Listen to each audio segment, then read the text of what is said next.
नमस्कार। मेरा नाम आरपी नंदन है। आज सर्व कल्याण संस्थान का स्थापना दिवस है। आज सर्व कल्याण संस्थान का स्थापना 1 वर्ष पूरा हुआ। इसके उपलक्ष्य में मैं आप सबको कुछ शिक्षा के विषय में बताना चाहता हूँ। शिक्षा 2 प्रकार की होती है, अनौपचारिक शिक्षा और दूसरा औपचारिक शिक्षा। अनौपचारिक शिक्षा जो होती है वह घर परिवार और समाज से ही शुरू हो जाती है। जब किसी बच्चा का जन्म होता है, पलता है, बढ़ता है, विकसित होता है, तो परिवार और समाज के स्तर पर उसका जो ज्ञान होता है उसके आचरण में निहित होता है, अच्छी तरह से हमें दिखाई देता है। तत्पश्चात औपचारिक शिक्षा होती है।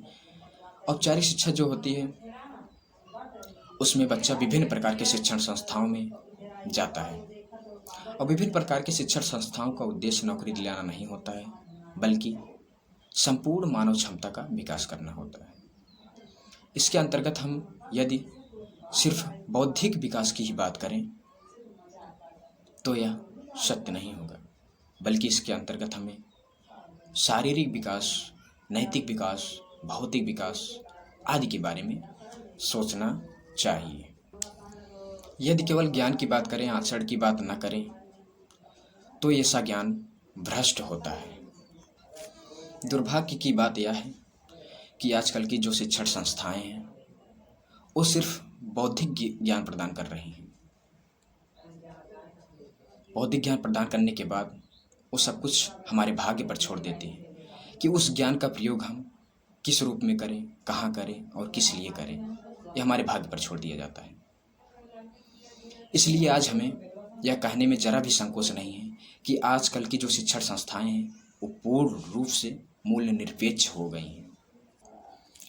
मूल्य आधारित शिक्षा का उद्देश्य यह होना चाहिए कि वह हमारे ज्ञान के साथ साथ हमें हमारे आचरण और हमारे कर्तव्य और हमारे उत्तरदायित्व का बोध कराएं। ज्ञान यदि आचरण में न उतरे तो ऐसा ज्ञान हमें भ्रष्ट कर देता है। इसलिए हमें अपने ज्ञान में आचरण को उतारना अति आवश्यक हो गया है। अर्थात हमें अपने आचरण में ज्ञान को उतारना अति आवश्यक हो गया है या उतारना चाहिए। इसको समझाने के लिए हम प्रयत्न करते हैं। थोड़ा एग्जाम्पल देते हैं।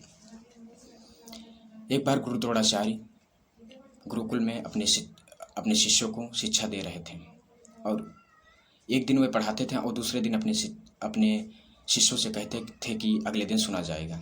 एक दिन उन्होंने पढ़ाया कि सत्यम वदति और अगले दिन सभी विद्यार्थियों ने गुरु द्रोणाचार्य को आकर अच्छी तरह से सुनाया। लेकिन युधिष्ठिर ने कहा कि आचार्य, आज हमें नहीं याद है, हम आपको कल सुना देंगे। गुरुदेव ने कहा कि अच्छी बात है, तुम कल सुना देना। अगले दिन फिर युधिष्ठिर ने कहा कि आचार्य, आज भी मुझे नहीं याद है, मैं आपको कल सुना दूंगा। आचार्य ने कहा ठीक है।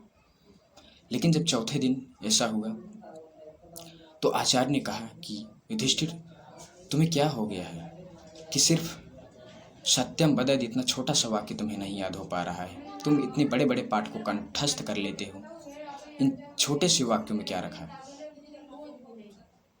तो युधिष्ठिर ने कहा कि आचार्य, यदि सिर्फ इतना ही बोलना हो कि सत्यम वदति, यह तो मुझे पहले से ही पता है, लेकिन मैं इस चीज़ को अपने आचरण में उतारने का प्रयत्न कर रहा हूँ। आज चार दिन से मैं पूरा दिन में प्रयत्न करता हूँ, लेकिन रात में मैं स्वप्न में झूठ बोल देता हूँ।